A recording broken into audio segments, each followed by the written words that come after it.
Mhm. Okay. We are live. Take two.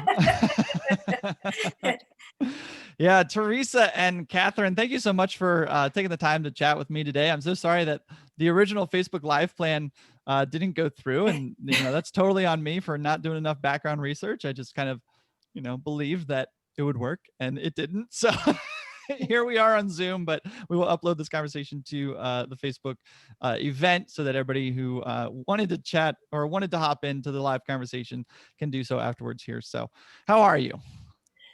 Doing all right, huh? I'm glad to be here. We were just saying, like, just this is par for the course this year, isn't it? 2020. Yeah, it seems like every day we're trying something new. So, and sometimes it works and sometimes it doesn't. And So, sometimes, yeah, yeah. that was so my because this is being recorded on a Thursday night for anybody who's watching in the future. So my first class of the day today, I'm not sure what you guys are at, but I'm in a hybrid situation. So I have half the kids in class and half the kids on Zoom, and class went fine. And so I do about 20-25 minutes, and then I send the kids at home off to do an activity through their online learning platform. And the kids in class, I was going to do another activity with them, a boom whacker play along, and I could search using Google Chrome. I could search for the site, but none of the touches, like none of the Google Chrome links or anything was working. And I'm like, what is this? I eventually had to hang up with Zoom completely, and go forward with it. But yeah, we are all learning how to adapt, aren't we? Yes. Yes, we are. Yeah. So, oh man. Well, anyway, let's dive into. You two have now published a book that was it 7 weeks old now? 8 weeks old? Not even. Yeah. Oh November no, 1st. October 31st, right? Was when it Yeah. when it came out. So yeah, so not even. Yeah. So very, I, very, very fresh. Yeah, which is Yeah. super exciting. So, um, I have if you didn't know this before, I have a podcast. So this is kind of natural to me, but I've never interviewed two people simultaneously. So can we start with Theresa? Why don't you just let us know, where are you from? How many years experience do you have teaching? And what's your favorite thing about it? all right. So I'm currently in Northern Virginia. I teach in Arlington, Virginia. I teach middle school band. You can see my fluffy teaching assistant just walked in. This is a typical day in the life right now. We're completely remote in my school. I'm teaching 100% from home. This is my virtual classroom. You can't see all the band instruments that are next to me. I'm originally from Pennsylvania, though. Actually, when I moved here 4.5 years ago. Before that, I was in Westchester, Pennsylvania. So, and I mean, I love seeing that sparkle in their eyes when they're making music. I love seeing the kids make music, and I think that has made this year challenging, but you still get those little moments and the little glimmers of when you see them having fun and doing that, making music. Yeah, absolutely. And then Kathryn, same question. Where are you located? How many years experience, and what is the level that you are currently teaching? My name is Kathryn Finch, and I am in Chicagoland, Illinois. And this is my 20th year of teaching, 21st year of teaching. I don't know. I kind of lose track after 20. There's many. It's like when you turn 22. Everything after 21 is just another birthday. Right. I teach K-5 general music, and I have always taught general music in an elementary building. That is my first love. And I think I would say my first love is teaching, and then music is a passion of mine. So, but just listening to kids sing and hearing kids laugh and just interacting with kids, which again makes it very challenging this year, is why I'm in it. So Yeah. And that's I've said that a couple of times too on my podcast, is that I'm a teacher first and a musician second, and I take pride with that, because I know that that's not the case with all music teachers. A lot of people go into the music teaching career because they love music, and teaching is just a way to make money with music, right? But I come from a long lineage of teachers, and music was just the subject that I decided to pursue in college. So yeah, this is great. And you too? Yeah, I was gonna say, a lot of my parents were teachers, but like in the backyard, like what would my sister and I be doing? Just teaching. There was a chalkboard and we were just pretend teaching. So I love that. That's awesome. So And the thing I love about both of you is that you're not just teachers, but you are education leaders in one capacity or another. Kathryn, I know that you are you have your level 3 ORF certification, at least according to your Amazon bio. So if that's incorrect, that's on correct. Amazon's fault. But this concept of teachers being leaders in terms of the literature that's out there, in terms of the research that's out there, is kind of has become a passion of mine. Is you know, it's great to have professors come in and do research, but it's even better when all the work is started from teachers. So to have a book being published that's written by current music teachers, I think is just fantastic. So how did you two meet up? How did you get linked up and start to work on this project? Because Illinois and Virginia are not close, geographically speaking. No, they're not. Where does that come from? So we met, what did we say, 3 years ago? Yeah. On Twitter. Hey. We were participating in it was called a MOOC, a massive online open course through, if you've ever heard of the book, The Innovator's Mindset by George Couros. We had both read that book, and we were participating in this course where there were Twitter chats and there were blogging challenges and there were YouTube live, like there was all kinds of like things going on throughout the month. And we connected in one of the Twitter chats, like, you teach music, I teach music. And it just happened. You know, we kept talking a lot and realized we had a lot of similar interests. And it's interesting that this last December is the first time I got to see her in person. But for 2 years, we kind of talked, you know, via Google Docs and, you know, apps and Facebook. And I got to see her in person in December. Thank goodness I did, because I don't know when we'll get to travel again. But yeah. So. Very true. Yeah. And at that point, the book was almost done too, which was funny. Yeah. Okay. I was gonna say that's a quick turnaround if you meet in person and then publish a book like 9 months later. No, at that point we turned the book in 3 weeks after we met. Yeah. Which is just crazy to think that we wrote all of that never having actually been face to face. Was that all done through like a Google Doc where you were simultaneously writing together? Wow. Okay. Very cool. So for anybody who's just now hearing about it, the book title is Pass the Baton, Empowering fantastic visual. I love it. Pass the Baton, Empowering All Music Students. And that word empower is, I think it's that concept of empowering the students to kind of take a leadership role in their learning. To me is kind of the highest form of being a teacher, is if you get to instill a process and a passion in the students, and you can kind of take a step back and kind of let them roll with it. To me, that is being a really effective teacher. So take us through what is in this book. That's such a broad question, but how's the book, because I didn't get a copy of it yet. How's the book structured? What are music teachers going to get out of it? Which music teachers is it written towards? Go. Well, I would say we aimed to try to represent everyone. So K-12, even university level, like this works for, or this is a topic for all students of all ages, in ensembles, in the general music classroom. We tried to kind of consider all the settings, because what's nice is that I bring the general music part to it, but Theresa brings orchestra, band. She's kind of done a whole lot of things her whole career. So we tried to include all of that in the book. What else, Theresa? Talk about. So it's structured. We talk about first, like what it means to be empowered and why that's something that we should be striving for with our students. And then from there, we go on to talk about, we kind of identified 6 qualities or 6 things that you can look for, or ways that you can try to empower your students and give them that ownership. So the 6 things are voice, choice, creating, connecting, asking questions, and then taking full ownership of the process. So we go through each of them and give some examples of things that we've done in our classrooms. And then we also try at the end of each chapter to feature another music teacher who is doing that exact thing, because we wanted people to see that it's not just the 2 of us doing this. We wanted it to be relevant to everyone. Like Kathryn said, it's not just a band book or just a general music book. It's for all teachers. So we have choral examples. We have different ensembles. We have a collegiate example, kindergarten, like a little bit of everything. to bring it up, to bring it all together.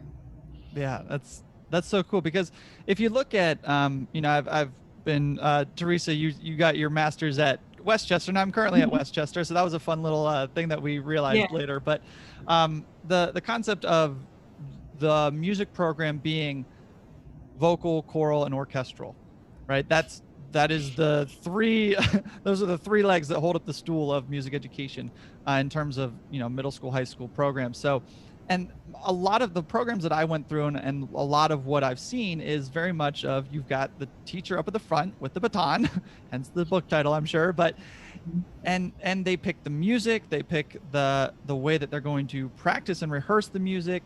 And you kind of just sit there as a musician and you play along, and then class is over and you leave. And if you enjoy just playing, then you enjoy that. But yeah, that concept of students taking ownership over that is really it's a big challenge for somebody who's so rooted in the belief that they are the person who leads the classroom, right? So for those teachers who teach choir, orchestra, band, let's just break those three down. If there's a different way that you want to talk about each of those, that'd be great. But what is one way that you think teachers who feel like they're kind of trapped as the leader can start to relinquish some of that power and start to empower their students in one of those big three?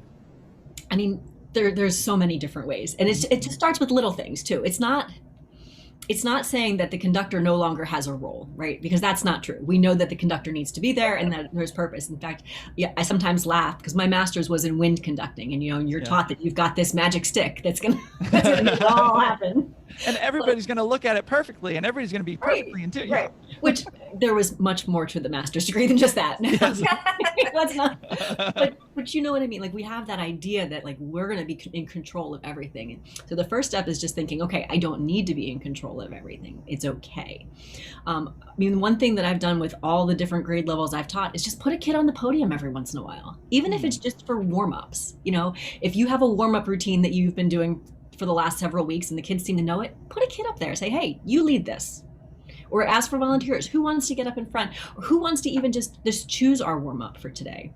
Put that student up in front and let them pick. You have to then teach them, all right, so how are you going to get the group to start? And they kind of stare at you like, oh, I don't know. Okay, let's think about this. How are we going to, what should we do? Should I count? Sure, you can count. And some of them, I've noticed some of them, when they get up there, they'll take their instrument with them and they'll like play along, which is fine. Other ones will just grab my baton. So I've learned to keep like a kind of dummy baton on them. Like, don't touch mine, please. But they get up there and then they just feel this pride, like, this is mine. I'm doing this. So just that little act gives them that sense of like, this is something that I'm controlling. Does that make sense? Oh, absolutely. Yeah. But then like on the flip side, so that's happening. I've got a kid up front telling the band when to start. At that point, I can be sitting in the ensemble playing next to the kid who maybe doesn't really know what we're doing, or I can be walking around just listening. I can get a different perspective as the teacher at that time because the students are leading it. They've taken over. Yeah, that's so cool. In terms of, so the book is empowering all students. So every student comes to those classes with different comfort levels, different, experience with their instrument or with their voice even. So where's the balance between having every student get up in the podium and, you got the one student who's like, yeah, I got this. Okay, what's the time? 12:08. Okay, yeah, let's, and they're like, they go with it. And you're like, what, where did this come from? How do you balance that between the kid who's ready to do that and is probably going to be a music teacher someday versus the kid who joined on September 2nd and has never picked up a flute before, but they're there and they're a little shy. They maybe a new student to the school. Obviously they're going to have a different role in that. So if they're not ready to get up to the podium, what's another way that we can empower them? I mean, go ahead, Kathryn. Oh, well, I was just going to say, like, the idea that I think building relationships is super important, and that when you really get to know your kids and you've built this culture that everybody feels, or you're building a culture for people to feel comfortable, that even the kids will surprise you, but the kids will notice each other's strengths. So it may not be that that kid is going to be the one on the podium, but that kid might be really fantastic at something else and really shine in a different way. So I think, I mean, for me, it makes me think of my musical every year, which I don't know, won't necessarily happen this spring, but for the fifth graders, we do one every year. And it's like, not everyone wants to shine on stage, but there's the light design, there's this, someone can help with the sound, someone can help with props, and like they just light up. And so to find their strengths within building relationships and really trying to listen to your kids,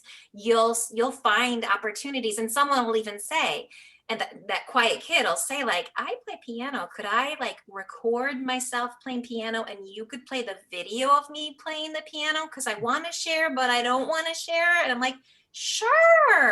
I mean, why does it have to be just this way? So if you listen, they'll help you figure it out too.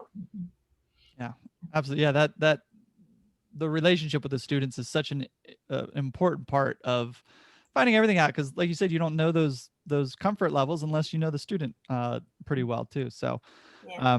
It doesn't always have to be completely musical. I mean, in my middle school band last year, there were various jobs that the students would perform, and some of them were sillier than others, but one of them was Sharp Squad, and their job was to make sure that all the pencils on the music stands were sharp. And let me tell you, this one kid, every single class period, he made sure that every single pencil was sharpened. But that was his contribution. And he was a fine trumpet player, but he knew that his role was not on the podium, and his role was not, that was not how he wanted to be, giving that extra contribution.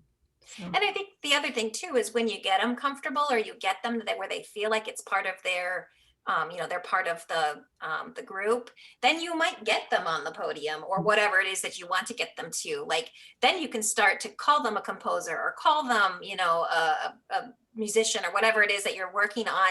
And they'll start to see themselves, as that. So many of our kids like put up these rules about like, I can't compose, I can't, and it's like, sure you can, but it's just helping change their mindset and helping them see themselves as kind individuals or musicians or composers. So once you get them in when they feel like they've got a place, then you can really build the musicianship too. Mm-hmm. Yeah. Yeah. So obviously this book was written before COVID times. So have you been able to find ways with online or virtual or distant or whatever situation it is that you say, you know what, this is a concept from the book that transfers pretty nicely actually to this hybrid or online world? Do you have one that kind of sticks out right now that says, you know what, when you get the book, go to this one first, or go to this section first? And I guess for me, I've been trying to use student leaders still as much as I can. So again, we're fully virtual, so it's online band, which basically means that everybody's on mute except me. Yeah. And I'm playing my whatever instrument, hoping they're playing along. That's kind of how it goes. If anybody else who's virtual right now knows what I'm talking about. But you can take that, you can flip that and give the ownership to the kids. But after we've played a line from the book a couple times, all right, who wants to lead this one? The little hands go up, and you get one of the students to lead it. So it's not me playing anymore, it's one of them. Now, don't tell them this. What I'm usually doing at the time is I'm holding my instrument, pretending to play, but really listening to them. But they have that chance to lead. And sometimes they'll say, well, can I play it faster than you did? Sure. If you want to play it faster, you can play Show off. Right? I'm playing a secondary instrument, kid. Come on now. But you give them that chance to do that. Another thing that I have been doing more now is we used to do like little tiny bits of score study, and it was more like individual part study, but having the kids really look at their music and try to dig into what was there, and comparing it to what their friends' parts were, things like that. So I have been having them work in like breakout rooms. We have like a score study worksheet that they fill out. It's just getting them to look at the part and say, hey, look, there's a repeat sign there. And if they find that themselves, I don't necessarily have to remind them as many times. Yes. As many. I still have to remind them. But it sinks in a little bit more when they have done that discovery part on their own. And that works just as well virtual. Yeah. Kathryn, anything pop? Yeah, go Yeah, ahead. I was going to say for me, the creates as well as consumes is one of our chapters, and like creating, it just seems like that's how you can get them in and get them, manipulating music and seeing themselves as composers or seeing themselves as, whatever the skill you're working on. So yeah, any way I can get them to create. And sometimes what's fantastic is you send them off with, and you try to give them an open-ended enough, like, project or small project so that it's, they have some choice in it, but then also it's like, but it's not just this big, huge, do whatever you want kind of thing.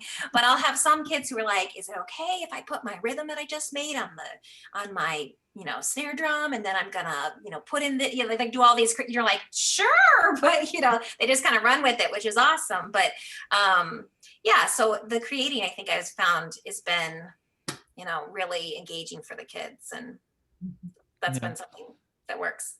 That's awesome. So if I didn't say before, I'm also a K-12 educator outside of Philadelphia here. And whenever I try to do, for me, whenever I try to do an activity where I give students options within that, the challenge is always the students that I know can do more. How do I encourage them? How do I push them to take more of that ownership of the lesson versus the kids who are struggling with a concept, how do I tell them, okay, don't do the harder stuff without making it seem like they're a lesser student, right? So I've backed away from doing some of those options because of those two things, right? Well, I don't want this kid to feel like he's not good because I'm asking him to do easier work. So that might not even be a topic for your book, but it came to mind right now. And I feel like that's a very universal belief or thought with a lot of music teachers. So do you have any thoughts on that? I mean, I believe that the kids want to be successful. So if you give them choices, I think for the most part, they can self-select like what's going to be a good option for them. But the other thing you can think about is like, what's the goal? Like, what do you want them to show you that Like I don't know, if you're teaching recorder, do you want to know that they can play 3 notes, the B, A, the G? Then you say, okay, I want you to play me a song that uses at least those 3 notes. It can use more if you want to. And that way the kids who are like, oh my goodness, hot cross buns, this is silly, they can find something that's going to be more interesting for them. Whereas the kid who hot cross buns is a real accomplishment, they can perform that. So I think if you figure out like what your goal is and say, this is the minimum that you need to achieve, you can do more. But a lot of times they will work up to whatever level that is. And I've done things where one thing that's nice about Seesaw, and I know not everybody has Seesaw, everybody has different platforms, but for me, I can assign within a group, if I know, that there's some kids who are like, goodness, we were really doing syncopa again or whatever, that I can sneak into their activity. It's like kind of the similar activity, but there's a couple of different rhythms that they can manipulate and compose with, but it gets sent out to everybody in their own account, so they don't necessarily know that the rhythms I'm manipulating are these, but the ones that she got are these. And so you can kind of sneak in those, differentiate a little bit there without them really necessarily knowing the difference. But yeah, and I think what you said, Theresa, with the choice is great, because if you give them a handful of songs to play for the recorder, they will most likely self-select, one that they feel comfortable with. Or you could give them, I'm going to give you a set of choices, and then again, you push out two sets of choices, But, yeah. It's not easy though. It really isn't. No, it's not. Yeah. It really isn't. And my next question here, as we wrap up, as I look at the time, is how do you balance then all of the amazing work that you're doing as teachers with all this other stuff that you're also doing? You're writing books and you're being published in journals. And I saw Kathryn, I think you're now part of the writing team for what was the Activate, magazine? yeah. Activate magazine. So Yeah. presenting at conferences, all this stuff. How? I mean, I don't know. Yeah. you find a way. It all feeds itself. Like, I don't know how to explain it, but I mean, the things that we do in the classroom then help feed the articles and the presentation. Like it just all kind of works itself together. And it also, I don't know how to say it, like it kind of keeps it fresh too, because you're thinking like, what am I, okay, so I'm talking about passing the baton. Am I doing this right now in my classroom? And if I'm not, what do I need to continue doing? I don't know how to explain it, but I think it just all kind of fits together into the puzzle. And sometimes the pieces are a little messed up. Yeah. Sometimes you send a Voxer to your friend about how, burnt out you feel, but then you do something fun and then you kind of, and you take some rest and you're better. But I'd say in our book is an empowered teacher section. And so I think because that's how Theresa and I started all this. It was like, we have PD in our own districts, but it's, it just kind of, I think, at least for me, it just was like, I'm not going to wait for it to come across my desk. I think I'm interested in this. I'm going to pick up this book and I'm going to read it. And then I'm going to join this MOOC. And now I've met Theresa and she's talking about what if I'm going to try this in my class. And I think if you find someone to talk to it, you just kind of naturally slowly build opportunities between each other. And like for me, blogging, I think when I started my blog, it was just for me and it was online. It was just for me to like think through things. And then Theresa found me and had you told me like, you're going to write a book in a couple of years, I would have been like, no, I'm not. It just kind of slowly progresses and it pushes you and makes you fresh as a teacher. And yeah, I just think it's, you learn so much by doing it. It's satisfying, Yeah. The quote that I know that comes to mind when I hear you talking about it is a high tide raises all ships, right? So as you do one thing, everything else kind of starts to rise to that level. So yeah, very cool. Yeah, you mentioned blogging. You both do have your own blogs. Theresa, you're at offthebeatenpathinmusic.com, and Kathryn, you are at Ponderings from a Finch, which is a great play on your last name for anybody who didn't know. So we'll I'll put a link in the comments or whatever is when I load this up, so people can go check out those blogs. If somebody wants to go get the book Pass the Baton, it is now available. Where should we send them? Amazon. I think Amazon and Barnes and Noble, but yeah. Yeah, so. I saw it on both of those. So we will link it there as well. Any last thoughts that you want to share with everybody who is listening at this time? I think just start small. Don't feel like you have to dive in and completely overhaul your entire music program tomorrow, because then you will burn out. Yeah. You really will. But just pick one little idea and try it and see what happens. And know, and we were talking about this before we went live, that there's going to be things that don't work right and you're going to have to tweak it and try it again. And that's okay. And it's just part of the process. Yeah, absolutely. And Theresa and I have put on some resources. There is a passthebatonbook.com website, and we've put some resources there to try to help get you started on a couple of different things. So that's there too, to maybe take a look at, or, but yeah, start small, read about what somebody else has done, or talk to somebody else, or just try a little thing in your classroom and see where it goes. You've taken a step. Yep. Yeah. Awesome. Very cool. Well, thank you so much, Theresa and Kathryn, for joining me. So sorry, the live aspect of this was just a absolute train wreck, but we'll load this up, make it available for you, link all of those places where people can go get the book and check out your blogs and all that stuff. And we'll go from there. Sounds good. Awesome. Thank you for having us. Yes, thank you. Absolutely. Yep.